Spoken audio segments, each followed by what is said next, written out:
जय हिंद। स्वागत है दोस्तों। आज की क्लास ट्रिकी वर्णमाला पर आधारित होगी। हिंदी वर्णमाला की आरंभ से अंत तक संपूर्ण जानकारी, वर्णों की संख्या, उनका वर्गीकरण, उच्चारण स्थान और स्वरों के भेद और स्वरों से संबंधित कुछ महत्वपूर्ण जानकारियाँ तथा व्यंजन और व्यंजनों के भेद और व्यंजनों से संबंधित महत्वपूर्ण जानकारियाँ जो एग्ज़ाम में आपके लिए बहुत ही इम्पोर्टेंट साबित होगी। कंपटीशन में, एग्ज़ाम में हिंदी आपका सब्जेक्ट है तो आपको ये वीडियो ज़रूर देखनी चाहिए। ये वीडियो आपके लिए बहुत उपयोगी साबित होगी। वीडियो को लाइक करें और अपने दोस्तों के साथ, परिवार वालों के साथ वीडियो को ज़्यादा से ज़्यादा शेयर करें ताकि हमारी मातृभाषा हिंदी को जन जन तक पहुंचाया जा सके, राष्ट्रभाषा का सम्मान दिलाया जा सके। तो दोस्तों, हमारे YouTube चैनल हिंदी अकेडमी को सब्सक्राइब कीजिए और अपना प्यार भरा आशीर्वाद प्रदान करते रहिए। शुरू करते हैं आज की क्लास। हिंदी वर्णमाला। वर्णमाला जो कि वर्णों से मिलकर के बनी है, तो सबसे पहले वर्ण की परिभाषा देखिए दोस्तों। वर्ण वह छोटी से छोटी ध्वनि जिसके और टुकड़े नहीं किए जा सकते उसे वर्ण कहते हैं। यानी वर्ण भाषा की वह सबसे छोटी इकाई है जिसके और टुकड़े नहीं किए जा सकते, उसे हम वर्ण कहते हैं। एग्जाम में आपको इसी के ऊपर टिक लगा के आना है। और वर्ण कौन कौन से? अ, ई, उ, क, ख, च, छ, ट, ठ आदि जो आपको अ से लेकर ग तक जो नजर आएंगे वो सभी हिंदी वर्णमाला के वर्ण हैं जो अपने निर्धारित क्रम पर ही आते हैं और विशिष्ट वर्णों के समूह से शब्द या पद बनते हैं। शब्द या पद जो वर्ण, अलग अलग वर्ण मिलकर के शब्दों का निर्माण करते हैं और यही शब्द या पद मिलकर के वाक्य बनते हैं जिनका हम अपनी भावनाओं को व्यक्त करने के लिए उपयोग करते हैं। तो वर्ण ही भाषा की सबसे महत्वपूर्ण इकाई है जिससे शब्द और वाक्य बनते हैं। उच्चारण की दृष्टि से भाषा की सबसे छोटी इकाई ध्वनि है। उच्चारण क्या होता है दोस्तों? जब हम बोलते हैं, हमारी मन की भावनाओं को दूसरों के सामने बोलकर प्रकट करते हैं, तो उच्चारण यानी बोलने की दृष्टि में ध्वनि भाषा की सबसे छोटी इकाई है। इसी के ऊपर आपको एग्जाम में टिक लगा के आना है। और अगर लेखन की दृष्टि से पूछा जाए, लिखित रूप में भाषा की सबसे छोटी इकाई, तो उसको हम वर्ण के नाम से जानते हैं। अगर एग्जाम में क्वेश्चन में पूछा जाए सबसे छोटी इकाई का, तो उसको ऊपर आपको ध्वनि पे टिक लगा के आना है। ध्वनि ऑप्शन में नहीं है तब आप वर्ण के ऊपर टिक लगाकर आ सकते हो। सबसे पहले ध्वनि और फिर वर्ण। लेखन की दृष्टि से पूछा जाए तो वर्ण, उच्चारण की दृष्टि से पूछा जाए तो ध्वनि भाषा की सबसे छोटी इकाई है। ये वर्ण और अक्षरी भाषा की मूल ध्वनियाँ होती हैं जिससे मिलकर कर कोई सी भी भाषा बनती है। तो फिर हम इन्हीं वर्णों के समूह यानी वर्णमाला का आज अध्ययन करते हैं। वर्णमाला किसे कहते हैं? परिभाषा देखिए दोस्तों। वर्णों के समुदाय को वर्णमाला कहते हैं। वर्णों का समुदाय यानी वो जो वर्ण हमने अभी ऊपर अध्ययन किया था, उन वर्णों का जो समूह था जो अपने निर्धारित क्रम पर आता है, उसे ही हम वर्णमाला के नाम से जानते हैं। वर्णों का एक पूरा परिवार है जो अपने निर्धारित क्रम पर आता है। अ के बाद आ ही आएगा, क के बाद ख आएगा, ट के बाद ठ आएगा। ये उनका निर्धारित क्रम है और इसी क्रम के समूह यानी समुदाय को हम वर्णमाला के नाम से जानते हैं। हिंदी वर्णमाला में दोस्तों वर्णों की संख्या 52 है और इन 52 वर्णों को हम दो भागों में बांटते हैं। पहला स्वर और दूसरा व्यंजन। तो अब हम स्वर और व्यंजनों का विस्तार से ट्रिकी रूप में अध्ययन करेंगे। वर्णों की संख्या, सबसे पहले हम वर्णों का जो 52 वर्ण है उनका हम ट्रिकी रूप में अध्ययन कर लेते हैं। 52 वर्ण में कौन कौन से वर्णों की संख्या कितनी है? सबसे पहले स्वर। स्वरों की संख्या 11 है।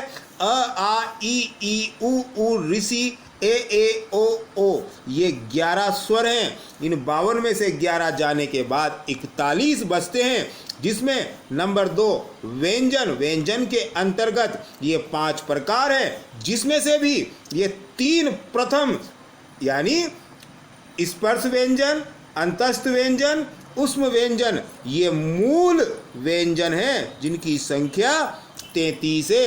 यानी 25 स्पर्श व्यंजन क से म तक, अंतस्थ व्यंजन यर लवत कुल 4, उष्म व्यंजन श स ह कुल 4, यानी ये 33, 11 स्वर और 33 मूल व्यंजन कुल हो गए 44, और 4 संयुक्त व्यंजन श्र त्र ज्ञ श्र, ये 4, और द्विगुण व्यंजन जो आप देखते हो ड ढ का बिंदी वाला रूप, ये भी व्यंजनों के अंतर्गत माने गए हैं। यानी अगर देखा जाए तो कुल व्यंजनों की संख्या 39 39, 11 स्वर 50 हुए, और 2 अयोगवाह विसर्ग जिसे आप जानते हो अह अंगूर वाला, और अनुस्वार अह यानी 2 बिंदी का अह, ये कुल 52 वर्ण हिंदी वर्णमाला में हो जाते हैं, जिनका हम बारी बारी से अध्ययन करेंगे। सबसे पहले हम स्वर का अध्ययन करते हैं। स्वर क्या होते हैं, परिभाषा देख लीजिए दोस्तों। जिन वर्णों का उच्चारण किसी दूसरे वर्ण की सहायता के बिना होता है उन्हें हम स्वर कहते हैं। यानी स्वरों के उच्चारण के लिए हमें किसी दूसरे वर्ण की सहायता की आवश्यकता नहीं होती, और ये स्वर स्वतः उच्चारित होने वाले स्वर का अर्थ ही यही है, ऐसा अक्षर जिसका उच्चारण स्वयं होता है। यानी स्वर स्वयं उच्चारित होते हैं। स्वरों के उच्चारण के लिए किसी दूसरे वर्ण की सहायता की आवश्यकता बिल्कुल नहीं होती, इसे हम स्वर के नाम से जानते हैं। स्वर को अच भी कहते हैं दोस्तों। अगर एग्जाम में आ जाए क्वेश्चन में तो ध्यान रखना, स्वर का दूसरा नाम अच भी है, यह आपको ध्यान में रखना है। कुल 11 स्वरों का हम बारी बारी से अध्ययन करेंगे, क्योंकि स्वरों की संख्या हिंदी वर्णमाला में कितनी बताई थी दोस्तों शुरुआत में, 11। तो ये 11 स्वर हैं जिनको हमने 3 भागों में विभाजित किया है, और ये 11 स्वर ये रहे जिनको हमने वीडियो में आगे भी बताया है। और इन 3 जो स्वर के भेद है उनके नाम है ह्रस्व स्वर, दीर्घ स्वर और प्लूत स्वर। इन 11 स्वरों को हमने इन 3 भागों में विभाजित किया है, जिनका हम आगे बारी बारी से अध्ययन करेंगे। अब स्वर के जो 3 भेद थे, पहला ह्रस्व स्वर, दूसरा दीर्घ स्वर और तीसरा प्लूत स्वर। तो जो कुल 11 स्वर थे वो किस भाग में कितने स्वर आते हैं, इनको हम एक नज़र से देख लेते हैं। ह्रस्व स्वर के अंतर्गत अ, ई, उ, ऋषि ये 4 आते हैं। दीर्घ स्वर के अंतर्गत 7 आते हैं, आ, ई, उ, ए, ओ, औ। ये 7 स्वर कुल 11 हो गए, और बाकी बचा प्लूत। तो प्लूत स्वर का कोई वर्ण विशेष नहीं है दोस्तों। प्लूत स्वर के अंतर्गत कोई वर्ण नहीं आता, इसका हम आगे अध्ययन करेंगे। यहाँ पर ये ओम शब्द दिखाया, इसमें ओ को थोड़ा लंबा खींचा, 2 से अधिक मात्रा, तो ये हो गया प्लूत स्वर। 1 मात्रा ह्रस्व स्वर, 2 मात्रा दीर्घ स्वर, 2 से अधिक मात्रा प्लूत स्वर। प्लूत का कोई चिन्ह नहीं है। सबसे पहले हम ह्रस्व स्वर का अध्ययन करते हैं। परिभाषा देखिए दोस्तों, ह्रस्व स्वर, इनके उच्चारण में केवल 1 मात्रा के बराबर का समय लगता है। इनको ह्रस्व यानी छोटा स्वर भी कहते हैं। तो ह्रस्व स्वर केवल 1 मात्रा का समय लगता है। 1 मात्रा यानी तुरंत हम इसका उच्चारण कर देते हैं। अ, ई, उ, इनका उच्चारण हमने तुरंत कर दिया, यानी इनके उच्चारण में हमें 1 मात्रा के बराबर का समय लगता है। ह्रस्व स्वर को हम मूल स्वर कहते हैं। कारण हम आगे स्पष्ट करेंगे, क्योंकि ह्रस्व स्वर जो है उन्हीं से बाकी स्वरों का निर्माण हुआ है। ह्रस्व स्वरों की संख्या 4 है। अ, ई, उ, ऋषि ये चारों ह्रस्व स्वर के नाम से जाने जाते हैं। इन चारों को मूल स्वर भी कहते हैं। ध्यान रखना दोस्तों, एग्जाम में आ सकता है, और सही पर टिक लगा के आना, गलती करने की गुंजाइश बिल्कुल नहीं है। दीर्घ स्वर क्या होते हैं, परिभाषा देखिए। इनके उच्चारण में ह्रस्व स्वर से दुगुना समय लगता है। दुगुना का मतलब 2 मात्राओं के बराबर का समय। ह्रस्व स्वर के उच्चारण में 1 मात्रा का समय लगा, यहाँ दुगुना यानी 2 मात्रा का समय लगेगा। दीर्घ यानी बड़ा, तो ह्रस्व यानी छोटा। ह्रस्व में 1 मात्रा, तो दीर्घ में 2 मात्रा। तो ह्रस्व स्वर में 2 मात्रा के बराबर का समय लगता है। आगे हमने देख लिया था। दीर्घ स्वरों के अंतर्गत 7 स्वर आते हैं, आ, ई, उ, ए, ओ, औ। ये 7 स्वर दीर्घ स्वर के अंतर्गत आते हैं। इन स्वरों का निर्माण कैसे हुआ है ये हम आगे ट्रिकी रूप में देखते हैं। तो सबसे पहले प्रथम जो 3 स्वर हैं उनका निर्माण देख लीजिए। प्रथम 3 स्वरों का निर्माण ह्रस्व स्वर में एक मात्रा बढ़ा देने से हुआ है। कैसे? अ में अ मिलाया तो आ हो गया, ई में ई मिलाया तो बड़ी ई हो गया, उ में उ मिलाया बड़ा उ हो गया। यानी प्रथम 3 7 में से 3 स्वर का निर्माण तो हो गया। बाकी के जो 4 स्वर हैं उन्हें हम संयुक्त स्वर भी कहते हैं। कारण क्योंकि 2 अलग अलग स्वरों से मिलकर के इनकी रचना हुई है, इसलिए ये संयुक्त स्वर है। तो अंतिम 4 का निर्माण भी हुआ तो ह्रस्व स्वर से ही है। जैसे कि ए का निर्माण अ और ई से मिलकर के हुआ है, और बड़े ए का निर्माण छोटे अ में जब अ मिलाया गया तो बड़े ए का निर्माण हुआ। इसी प्रकार से ओ का निर्माण जब अ में उ मिलाया तो छोटा ओ का निर्माण हुआ, और बड़ा ओ बनाने के लिए इस छोटे ओ को अ में मिलाया तो हमें बड़ा ओ मिल गया। यानी कि दीर्घ स्वर के प्रथम 3 स्वर का निर्माण ह्रस्व स्वर में एक मात्रा बढ़ा देने से हुआ, तथा जो अंतिम 4 स्वर हैं उनका निर्माण भी ह्रस्व स्वर से हुआ है। इसलिए इनको हम संयुक्त स्वर कहते हैं, क्योंकि इनका निर्माण 2 अलग अलग स्वरों से हुआ है। ये समान स्वर से हुआ है, ये अलग अलग से हुआ है, इसलिए ये संयुक्त स्वर कहलाते हैं। और इनकी जो स्वर निर्माण है वो किस प्रकार से हुआ है आप यहाँ पर देख सकते हो। प्लुत स्वर, जैसा कि हमने आगे बताया था, प्लुत स्वर का कोई वर्ण निश्चित नहीं है। तो सबसे पहले इसकी परिभाषा देख लीजिए। इनके उच्चारण में 2 से अधिक मात्राओं का समय लगता है। ह्रस्व स्वर में 1 मात्रा का समय लगा, दीर्घ स्वर में 2 मात्रा का समय लगा। लेकिन कभी कभी कोई दूर खड़ा हुआ व्यक्ति है, उसको जब हम पुकारते हैं तो थोड़ा लंबा खींच देते हैं किसी स्वर को, तो वहाँ पर कौन सा प्लुत स्वर हो जाता है। जैसे हम बोलते हैं ओम, तो ओ को थोड़ा लंबा खींचा तो ओ को यहाँ लंबा खींचा तो ओ के साथ 3 का अंक दिखाया गया है, ये प्लुत स्वर है। क्योंकि प्लुत स्वर को दिखाने के लिए 3 मात्राओं का जो चिन्ह अंक है इसका उपयोग किया जाता है। ओम में ये 3 का चिन्ह लगा हुआ है, यही प्लुत स्वर है दोस्तों, ध्यान रखना। वे अब स्वरों के बाद बारी है व्यंजनों की। परिभाषा देख लीजिए। स्वरों का उच्चारण स्वयं हुआ था और व्यंजनों का उच्चारण स्वयं तो हो नहीं सकता, क्योंकि एक जैसी परिभाषा तो हो नहीं सकती।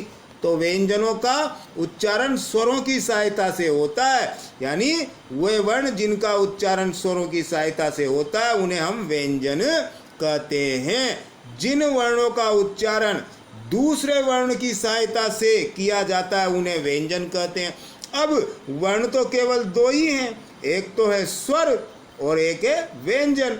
तो व्यंजन जब हम यहाँ पर बोल रहे हैं कि व्यंजन कहते हैं और परिभाषा में बोल रहे हैं दूसरे वर्ण की सहायता से, तो सीधी सी बात है कि स्वर की सहायता से जिन वर्णों का उच्चारण होगा उन्हें हम स्वर कहते हैं। आप परिभाषा को शब्दों को तोड़ मरोड़ कर, यानी आपको दिमाग में अगर आप समझ जाते हो तो आप उसको अपने हिसाब से परिभाषित कर सकते हो। जिस प्रकार से स्वरों को अच कहा था, व्यंजनों को हल कहते हैं, क्योंकि जो व्यंजनों का स्वर रहित रूप होता है उसके नीचे हम हल का चिन्ह लगाते हैं, और जब स्वर की मात्रा जुड़ जाती है तो ये हल का चिन्ह भी हट जाता है। अब व्यंजनों का वर्गीकरण देख लीजिए दोस्तों। व्यंजनों का वर्गीकरण उच्चारण की विविधता के आधार पर 3 भागों में व्यंजनों को बांटा है, जो कि मूल व्यंजन है। हम मूल व्यंजनों की बात कर रहे हैं, जिनकी संख्या 25, 4, 29 और 4, 33 है। तो उच्चारण की विविधता के आधार पर व्यंजनों को 3 भागों में बांटा है। पहला स्पर्श व्यंजन, क से लेकर के म तक के कुल 25 वर्ण। दूसरा अंतस्थ व्यंजन य र ल व कुल 4 वर्ण, और तीसरा उष्म व्यंजन श स श ह कुल 4 वर्ण। ये व्यंजनों का वर्गीकरण है। सबसे पहले हम स्पर्श व्यंजन का अध्ययन करते हैं। स्पर्श व्यंजन की परिभाषा देख लीजिए दोस्तों। जिन व्यंजनों के उच्चारण में जिह्वा मुख के किसी न किसी भाग का स्पर्श करती है उन्हें हम स्पर्श व्यंजन कहते हैं। यानी जिह्वा हमारी मुख के किसी न किसी भाग को स्पर्श करती है, इन्हें हम स्पर्श व्यंजन के नाम से जानते हैं। इनकी संख्या कुल 25 है, जिन्हें हम 5 भागों में विभाजित कर सकते हैं, और इन्हीं 5 भागों में जो प्रथम वर्ण हैं उन प्रथम वर्ण के आधार पर हमने इनका नामकरण किया है ताकि याद करने में आसानी रहे, सुविधा रहे। तो प्रथम क वर्ग क ख ग घ ड, च वर्ग दूसरा च छ ज झ ण, ट वर्ग तीसरा ट ठ ड ढ न, त वर्ग चौथा त थ द ध न, प वर्ग पांचवा प फ ब भ म। यानी ये कुल 25 वर्ण जिन्हें हम स्पर्श व्यंजन के नाम से जानते हैं। दूसरा अंतस्थ व्यंजन को देखिए दोस्तों। परिभाषा, इनके उच्चारण में वायु को थोड़ा रोककर कम शक्ति के साथ छोड़ा जाता है। जब हम अंतस्थ व्यंजनों का उच्चारण करते हैं तो अंतस्थ व्यंजन के उच्चारण करते समय वायु को थोड़ा सा रोकते हैं और कम शक्ति के साथ बाहर छोड़ देते हैं।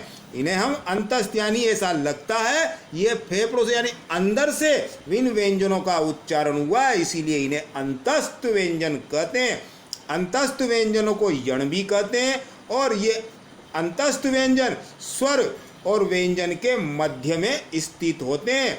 इन अंतस्थ व्यंजनों की कुल संख्या 4 है, जो कौन कौन से य र ल और व, इन चारों को हम अंतस्थ व्यंजन के नाम से जानते हैं। उष्म व्यंजन परिभाषा देखिए दोस्तों।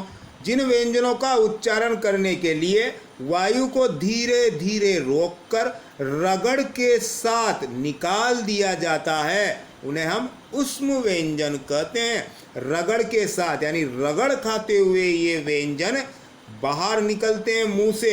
जब रगड़ खाते हुए निकलते हैं सूखे सूखे से धक्का सा घिसते घिसते गिरते पड़ते, तो इन्हें हम उष्म व्यंजन कहते हैं। और इसीलिए उष्म व्यंजनों का दूसरा नाम घर्षक व्यंजन भी है। यानी उष्म व्यंजनों को हम घर्षक व्यंजन भी कहते हैं। उष्म व्यंजनों की संख्या कुल 4 है, जो ये है कौन कौन से श स और ह। इनको हम उष्म व्यंजन के नाम से जानते हैं। और व्यंजनों की इसी श्रृंखला में अगला जो व्यंजनों का प्रकार है संयुक्त व्यंजन। जैसा कि नाम से ही स्पष्ट है, संयुक्त यानी 2 अलग अलग व्यंजनों से मिलकर बना होगा। जिस प्रकार से संयुक्त स्वर था वैसे ही संयुक्त व्यंजन, संयुक्त स्वर 2 अलग अलग स्वरों से मिलकर बना, संयुक्त व्यंजन भी 2 अलग अलग स्वरों से मिलकर बनेगा, व्यंजनों से मिलकर बनेगा। परिभाषा देख लीजिए।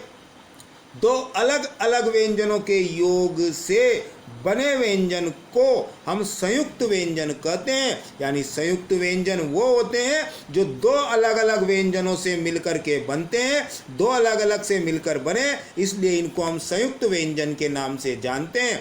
इनकी संख्या दोस्तों कुल 4 है, और ये चारों हिंदी भाषा के हिंदी वर्णमाला के 4 संयुक्त व्यंजन है। कौन कौन से? क्षत्रिय वाला, त्रिशूल वाला, ज्ञानी वाला और श्री वाला। ये चारों संयुक्त व्यंजन हैं जो 2 अलग अलग व्यंजनों से हुए हैं।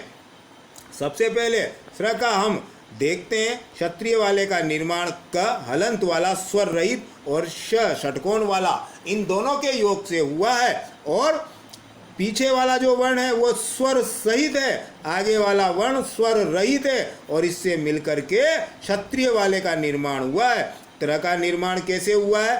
त और र से मिलकर के त हल जो स्वर रहित रूप है। इसी प्रकार से ज्ञ का निर्माण कैसे हुआ है? ज और अण से जो ज्ञ का निर्माण हुआ है, इसमें ज स्वर रहित है, अण स्वर सहित है, यानी स्वर की मात्रा इसमें शामिल है। स्र का निर्माण कैसे हुआ है? श और र से। अब प्रत्येक चारों जो संयुक्त व्यंजन है इनके निर्माण में आपने देखा होगा, प्रथम वर्ण जो है उसी के नीचे हलंत का चिन्ह है और बाद में प्लस के बाद आने वाला जो वर्ण है वो स्वर सहित है। यानी जब दो अलग अलग व्यंजन मिलते हैं तो एक व्यंजन जो स्वर रहित होता है, बिना स्वर का होता है, जिसके नीचे हलंत का चिन्ह लगा रहता है, और बाद वाला स्वर सहित होता है, तभी ये एक पूर्ण व्यंजन कहलाएंगे। अब अयोगवाह की बात करते हैं। अयोगवाह क्या होता है दोस्तों? अयोगवाह के अंतर्गत हिंदी भाषा के दो वर्णों को हम शामिल करते हैं। पहला, जिसे हम अनुस्वार कहते हैं, स्वर के बाद बोला जाने वाला हलंत अनुस्वार कहलाता है, और अनुस्वार का ये चिन्ह है, और इसका जो वर्णमाला में वर्ण है वो अन यानी अंगूर वाला। आपको वर्णमाला जब पढ़ी होगी आपने इसको जरूर देखा होगा, और इससे कई शब्द बनते हैं, जैसे दंत, कंठ, छंद, गंगा। ये अन की बिंदी आपको नजर आ जाएगी। ऐसे और भी अनेक शब्द है। दूसरा है विसर्ग। विसर्ग का प्रयोग किसी स्वर के बाद होता है, और विसर्ग का प्रयोग हमेशा पृथक रूप से किया जाता है, इसका उच्चारण पृथक किया जाता है, और इसको आपने वर्णमाला के अध्ययन में देखा होगा, दो बिंदी का अह। तो अब यहाँ उदाहरण देख लीजिए कौन कौन से। अतः, यानी हमने कहा था विसर्ग का पृथक उच्चारण होता है, हम इसको अत नहीं बोल रहे हैं, इसको हमने बोला अतः। प्रात नहीं बोला प्रातः, नम नहीं बोला नमः, हरिः, यानी इसका पृथक उच्चारण होता है, वर्ण में जुड़कर नहीं होता है। अब इन व्यंजनों के यानी संपूर्ण जो स्वर और व्यंजन है उनके उच्चारण स्थान देख लीजिए। मुख के विभिन्न भागों से ये वर्ण बोले जाते हैं, और इनका जब मुंह से उच्चारण होता है, बोले जाते हैं, तो कौन से भाग से कौन सा वर्ण निकलता है उसी के आधार पर जो उच्चारण स्थान है वो कुल 9 है, और इन 9 से ही ये सभी वर्ण, स्वर और व्यंजन यानी कुल 52 वर्ण उच्चारित होते हैं। सबसे पहले कंठ। कंठ के अंतर्गत क वर्ग संपूर्ण, क वर्ग के पांचों क, ख, ग, घ, ड, और उष्म का ह, और दो स्वर अ, आ और विसर्ग, ये कंठ से उच्चारित होते हैं। तालु से कौन कौन से उच्चारित होते हैं? च वर्ग संपूर्ण यानी च वर्ग के पांचों वर्ण च, छ, ज, झ, ण, और य, श, और दो स्वर ई, ई, और मूर्धा यानी तीसरा जो प्रकार है उससे ट वर्ग संपूर्ण, ट वर्ग के पांचों वर्ण ट, ठ, ड, ढ, ण, र और श, और साथ में ऋषि वाला, ये मूर्धा से उच्चारित होते हैं। दंत से कौन कौन से उच्चारित होते हैं? त वर्ग संपूर्ण यानी त के पांचों वर्ण। जब हम त वर्ग कहते हैं तो त वर्ग का मतलब त के 5 वर्ण होंगे, और ल, स। ओष्ठ। ओष्ठ के अंतर्गत प वर्ण, प वर्ण के पांचों प, फ, ब, भ, म, उ और उ दोनों स्वर। नासिका जो कि पंचम वर्ण है, प्रत्येक वर्ग का 5वां वर्ण जो है वो पंचम वर्ण कहलाता है, और इसी पंचम वर्ण को नासिक्य वर्ण कहते हैं। तो पांचों ये, और अनुस्वार। विसर्ग कंठ के अंतर्गत था, अनुस्वार नाक के अंतर्गत आएगा। और कंठ तालु, कंठ और तालु दोनों जगह से, कंठ से बोला जाता है अ, और तालु से बोला जाता है ई। अ और ई से मिलकर क्या बना था दोस्तों? ए, और ए का उच्चारण कंठ तालु, यानी ए कंठ और तालु से बोला जाएगा, कारण ई और ई से मिलकर बना है। जैसे ही कंठोष्ठ है ओ और ओ, तो अ जो है वो कंठ से बोला गया है और ओष्ठ से बोला गया है उ। और ओ का निर्माण कैसे हुआ था? अ में जब हमने उ मिलाया था तो हमें ओ का निर्माण हुआ था। तो यहाँ पर ओ और ओ क्या हो जाएगा? कंठोष्ठ हो जाएगा, दंतोष्ठ। ये दांत और ओष्ठ से पूर्ण सहयोग से बोला जाने वाला व ये दंतोष्ठ वर्ण है। अब स्वरों से संबंधित कुछ महत्वपूर्ण जानकारियां देख लीजिए दोस्तों। उच्चारण काल या मात्रा के आधार पर स्वरों का भेद, यानी जो स्वरों के 3 प्रमुख भेद थे जिनका हमने अध्ययन किया था। ह्रस्व स्वर, जिसके अंतर्गत ये 4 आते हैं। कौन कौन से? अ, ई, उ, ऋषि, ये चारों ह्रस्व स्वर। दीर्घ स्वर आ, ई, उ, ए, ओ, औ, ये 7 स्वर। और प्लुत स्वर जैसे ओम में ओ 3 जो मात्रा का रूप है वो प्लुत स्वर हो जाएगा। तो 7 और 4 कुल 11 स्वर हो गए। ये उच्चारण के आधार पर, मात्रा के आधार पर। अब हम जब बोलते हैं तो हमारा मुख की आकृति बदल जाती है, कोई गोल हो जाती है, कोई थोड़ा वृत्त का आकार ले लेती है। उसके आधार पर, मुख आकृति के आधार पर जो स्वर हैं वो 4 भागों में बांटे गए हैं। पहला समृत स्वर ई, उ, ऋषि, ये समृत हो गए। अर्ध समृत ए, यानी समृत पूरा व्रत के समान मुंह हो जाता है। अर्ध समृत आधे व्रत के समान मुंह हो जाता है, ए और ओ। इसी प्रकार से विव्रत आ और ओ, ये चंद्र बिंदु वाला रूप नहीं है, ये ओ जैसे डॉक्टर में ड के ऊपर आता है वैसा वाला रूप है। तो ये विव्रत स्वर है। इसी प्रकार से अर्ध विव्रत में अ और ए और ओ, बड़ा ओ शामिल होगा। ये एग्जाम में बड़े ही इम्पोर्टेंट हैं, आप इनको विशेष रूप से अच्छे से तैयारी करके जाना है। स्वरों की महत्वपूर्ण जानकारी के बाद व्यंजनों की कुछ महत्वपूर्ण जानकारियां देख लीजिए दोस्तों, जो एग्जाम में आपके लिए वेरी वेरी इम्पोर्टेंट पॉइंट के रूप में आएगी और एग्जाम में आपको बहुत फ़ायदा पहुंचाएगी। तो व्यंजनों की महत्वपूर्ण जानकारियां, सबसे पहले द्विगुण व्यंजन। द्विगुण यानी ड और ढ, बिंदी वाला रूप, ये द्विगुण व्यंजन है, मतलब है, याद रखना है। पार्श्विक व्यंजन ल पार्श्विक व्यंजन है, मतलब है आप इसको बदल नहीं सकते हो। ल पूछा जाए पार्श्विक व्यंजन कौन सा है तो आपको ऑप्शन में ल ढूंढ के उसके ऊपर टिक लगाना है। अर्ध स्वर य और व को हम अर्ध स्वर के नाम से जानते हैं। आगत व्यंजन ज और फ, ये दोनों आगत व्यंजन है। अब आगत व्यंजन नामकरण क्यों हुआ? बिंदी वाला रूप है, इसको हम बिंदी लग रही है, इसको नुक्ता बोलते हैं अरबी फारसी भाषा में। तो अब ये विदेशी भाषा से हिंदी में है। हिंदी तो महान है, सबको अपने अंदर समाहित कर लेती है, तो इन वर्णों को हमने आगत व्यंजन कहा है। तो हिंदी भाषा के आगत व्यंजन ज और फ है, ये आपको ध्यान में रखना है। उच्छिप्त व्यंजन, उच्छिप्त व्यंजन ड और ढ बिंदी वाला, बिना बिंदी वाले जो सारे हैं वो उच्छिप्त व्यंजन के अंतर्गत आते हैं। तो ये उच्छिप्त व्यंजन है, और है मतलब है इसके ऊपर ही आपको टिक लगा के आना है।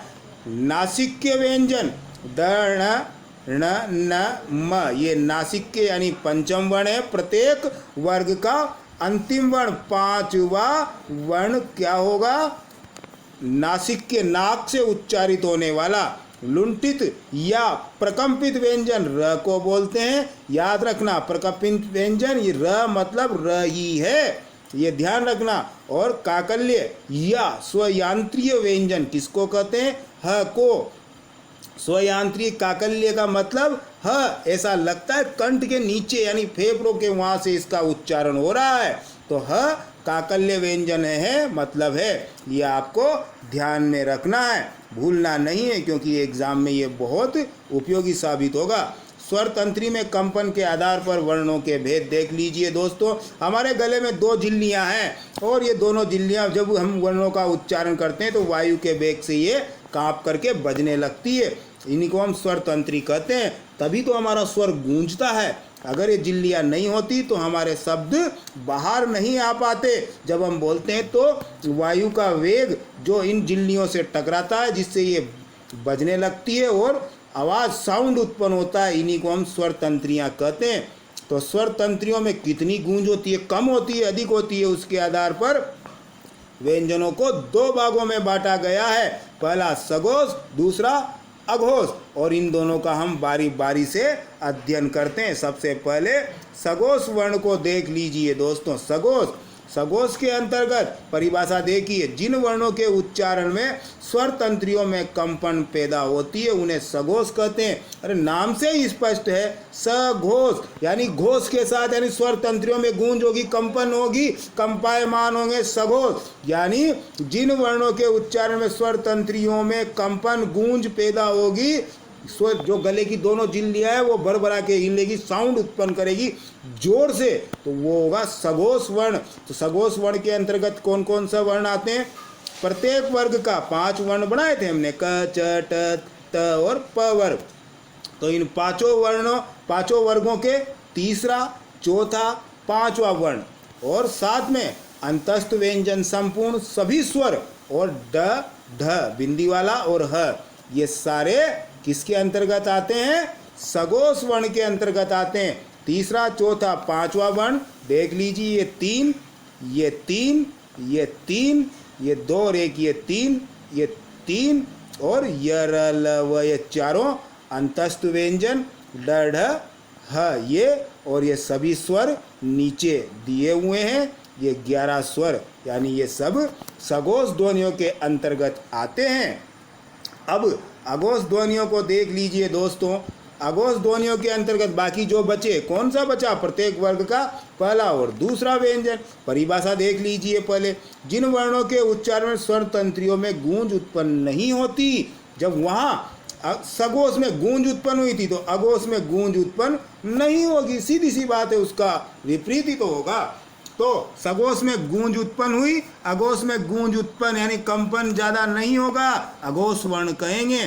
पहला और दूसरा व्यंजन प्रत्येक वर्ग का, तो ये दोनों क ख, पहला दूसरा, च छ, पहला दूसरा, ट ठ, पहला दूसरा, ट वर्ग का त का त थ, पहला दूसरा, प फ, ये हो गए। और उसमें व्यंजन के तीनों, क्योंकि ह तो सघोष में था, स श स, ये अघोष के अंतर्गत आएगा।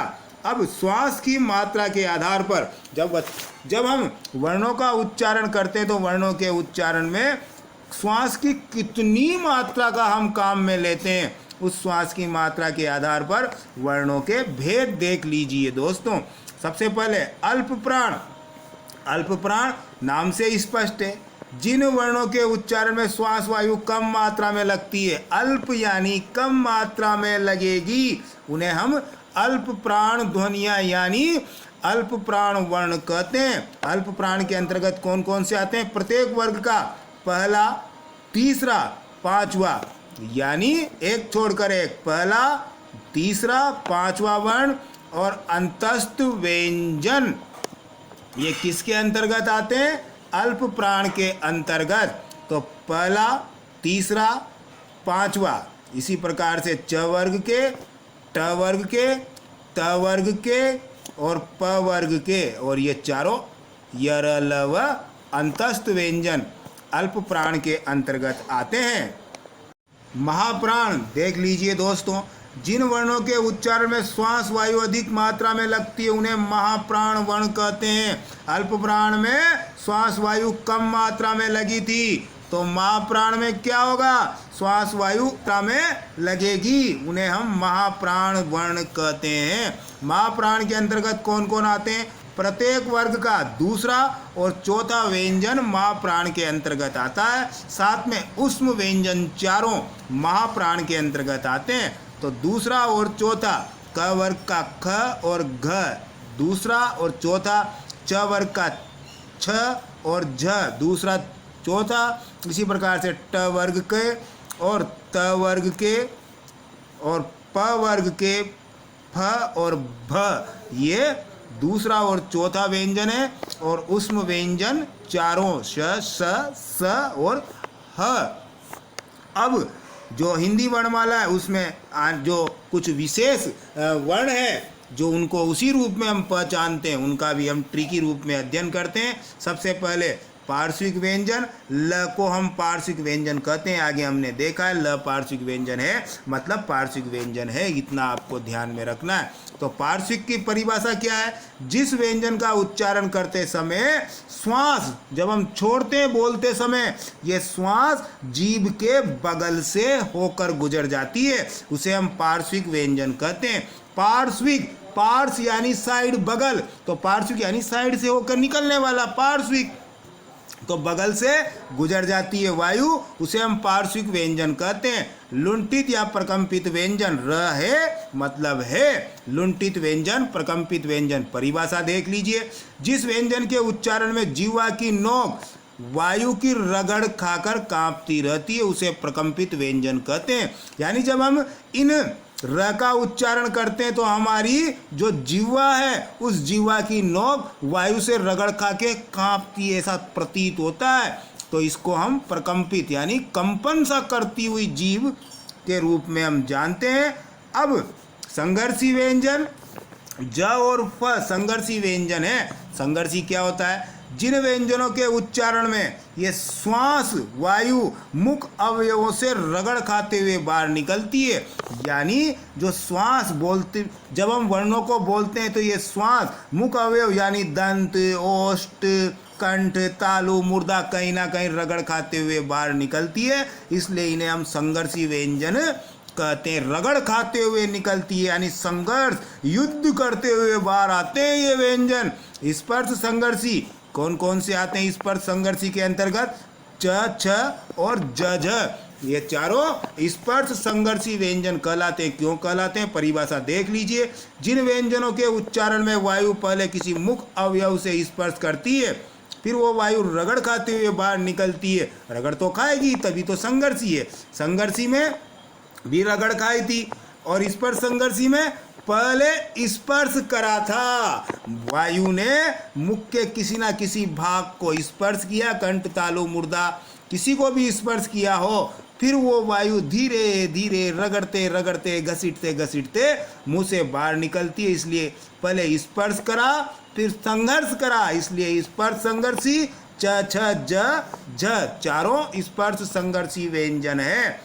नासिक के व्यंजन आगे भी हमने बताया था, नाक से उच्चारित होने वाले जो पंचम वर्ण है ड, न, न, म, इनको हम नासिक के, नासिका से उच्चारित होने वाले व्यंजन कहते हैं। परिभाषा देख लीजिए नासिक के व्यंजन की, जिन व्यंजनों का उच्चारण मुख अवयव वायु को रोकते हैं लेकिन वायु पूरी तरह मुख से बाहर नहीं निकलती, नाक से निकलती है, इसीलिए इनको नासिक्य बोलते हैं। नाक का मतलब नासिका, नासिका से उच्चारित होने वाले ड, न, म, ये नासिक्य व्यंजन है, इनको हम नासिक्य वर्ण कहते हैं। उच्चिप्त व्यंजन ट, ठ, ड, ढ, बिंदी वाले दोनों भी आ गए, इनको हम उच्चिप्त व्यंजन कहते हैं। जिन व्यंजनों के उच्चारण में जीभ पहले ऊपर उठकर मूर्धा को स्पर्श करती है, ऊपर वाला, ऊपर के जबड़े का जो कुरदरा वाला भाग है उसे मूर्धा कहते हैं।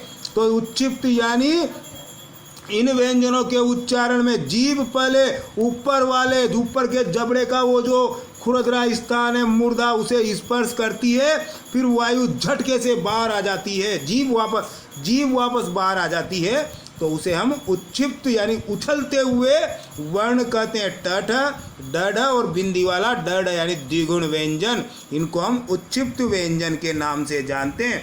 और ट्रिकी रूप में ये वर्णमाला को पूरा का पूरा चार्ट देख लीजिए दोस्तों। वर्णमाला के दो रूप, स्वर और व्यंजन। स्वरों के दो रूप, ह्रस्व और दीर्घ, क्योंकि प्लूत भी है, प्लूत का कोई वर्ण नहीं है। ह्रस्व के अंतर्गत ये 4 स्वर और दीर्घ के अंतर्गत ये 7 स्वर, कुल 11 स्वर हो गए दोस्तों।